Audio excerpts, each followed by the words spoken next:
C'est quoi la supply chain? Quand j'ai annoncé à mes parents que je passais supply chain manager, en fait, ils n'ont pas vraiment compris ce que je faisais. Et donc ma mère me disait en fait, tu fais de la logistique. Et je répondais oui, mais pas seulement. Donc dans cette vidéo, je vais simplement revenir sur la définition de la supply chain. C'est un terme que nous allons beaucoup utiliser dans les prochaines vidéos, donc je souhaitais simplement revenir sur sa définition. Donc supply chain, c'est un terme anglais qui veut dire très simplement chaîne d'approvisionnement. Et donc cette chaîne d'approvisionnement, elle va être divisée en trois flux. Vous avez le premier flux qui est le flux physique, qui est le plus évident, mais vous avez aussi le flux d'information et le flux financier.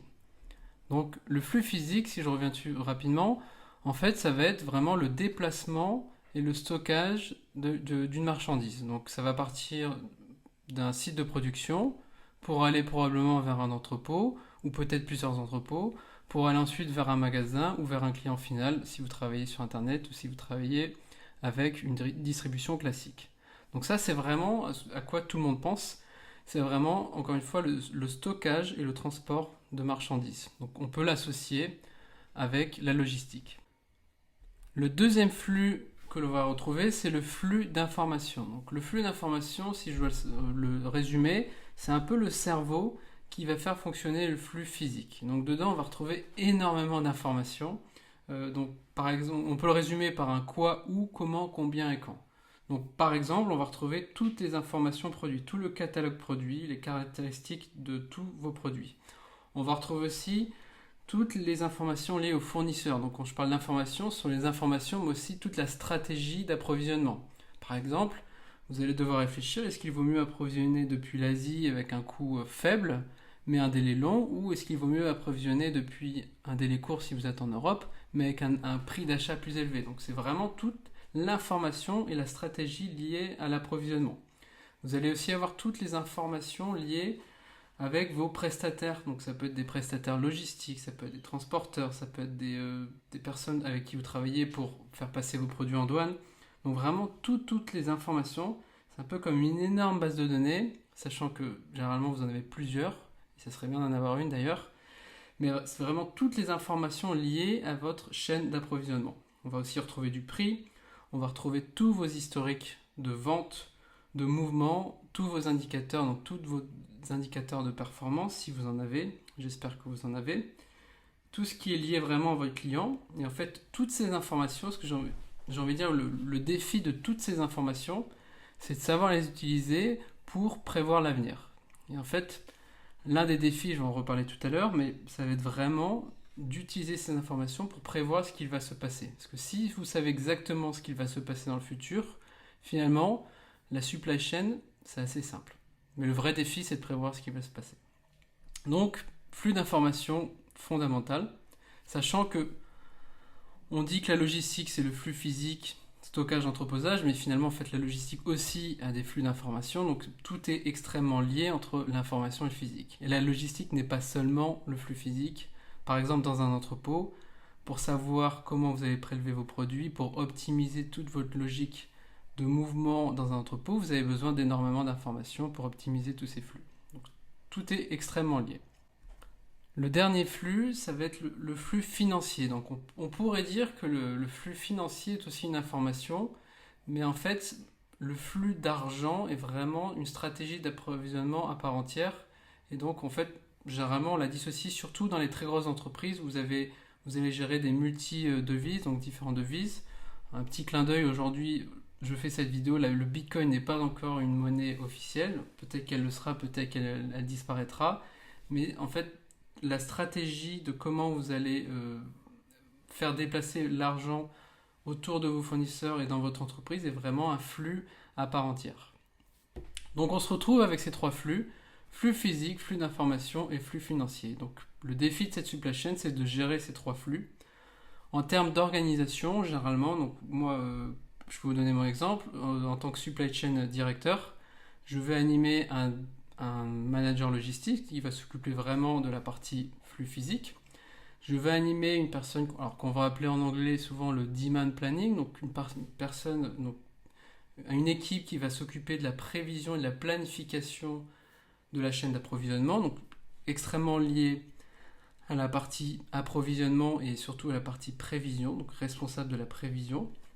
Et enfin, je vais animer une personne qui va s'occuper de la partie informatique et financière, sachant qu'il y a toujours un département financier à côté, mais vraiment cette équipe va vraiment s'occuper de la partie flux informatique et flux financier autour de ça.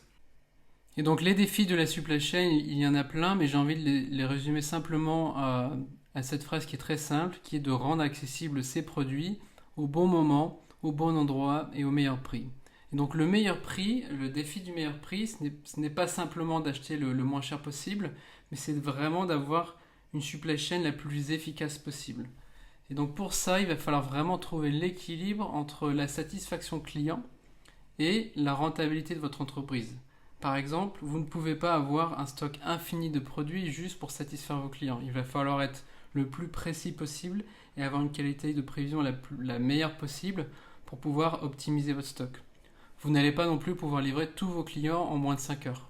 Ce n'est pas rentable pour tout le monde et donc il va falloir encore une fois trouver cet équilibre entre ce qu'attendent vos clients et ce qui est rentable pour votre entreprise. Pareil du point de vue écologique, aujourd'hui on parle de rentabilité économique, je pense que de plus en plus on parlera de rentabilité, d'impact sur l'environnement, et donc il faut encore une fois trouver l'équilibre entre vos clients qui veulent des produits le plus rapidement possible, mais aussi l'impact que vous allez avoir sur l'environnement. Et donc vous ne pourrez pas tout livrer par avion, ce qui n'est absolument pas rentable et responsable pour l'environnement. Et donc, quel est l'avenir de la supply chain? Donc, encore une fois, on pourrait y passer des heures, mais j'ai juste envie de vous partager deux graphes. Ce premier, donc, on voit ici, donc, ça s'appelle Google Trends. Vous pourrez aller voir, c'est un outil gratuit que j'utilise souvent. Et donc, sur cet outil, on voit les volumes de recherche sur Google. Donc, ce que recherchent les gens sur Google et leurs évolutions. Et donc, je voulais commencer par Excel. Pourquoi Excel? Parce qu'en supply chain, ou en gestion de stock ou en approvisionnement, j'ai envie de dire que 95 ou 98% des entreprises travaillent encore sur Excel. Et on voit que cette tendance est assez stable. Donc j'imagine que ça va parler à tout le monde. Même si vous avez un outil, un ERP, à la fin, on finit toujours sur Excel. Le second graphe que je vais vous montrer, c'est sur ces mots. Donc ce sont des mots anglais, Big Data, Machine Learning, Data Science, Deep Learning, mais qui sont tous autour du même domaine qui est vraiment la gestion de la donnée. Et donc on voit que depuis quelques années, on a vraiment une explosion du volume de recherche sur Google, mais aussi on a une explosion du traitement des données. Et donc autour de ça, on a vraiment des défis qui sont le stockage des données et la collecte des données, l'analyse des données, les outils qu'on va utiliser pour traiter ces données, et aussi la gestion des talents qui vont être capables de gérer ces données. Et ces données vont être fondamentales pour optimiser et pour améliorer la qualité de vos prévisions et toute la rentabilité de votre supply chain. Et donc aujourd'hui, on a encore 98% des entreprises qui travaillent sur Excel avec une gestion qui est extrêmement basique. Et on est en train d'avoir un fossé qui est en train de se creuser entre les entreprises qui passent dans un mode qui est beaucoup plus tourné autour de l'intelligence, autour des données. Et j'ai envie de dire, si on a vraiment un défi sur ces prochaines années, c'est de réussir à passer d'une gestion traditionnelle à une gestion intelligente de votre supply chain autour des données.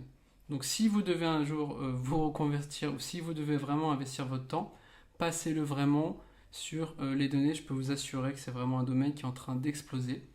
Amazon est la première entreprise à investir dedans et vous allez voir qu'Amazon est en train de rendre accessible à tous cette gestion, ce qu'on appelle le machine learning notamment, ou le deep learning, qui va permettre vraiment d'améliorer considérablement son efficacité et sa façon de prévoir l'avenir.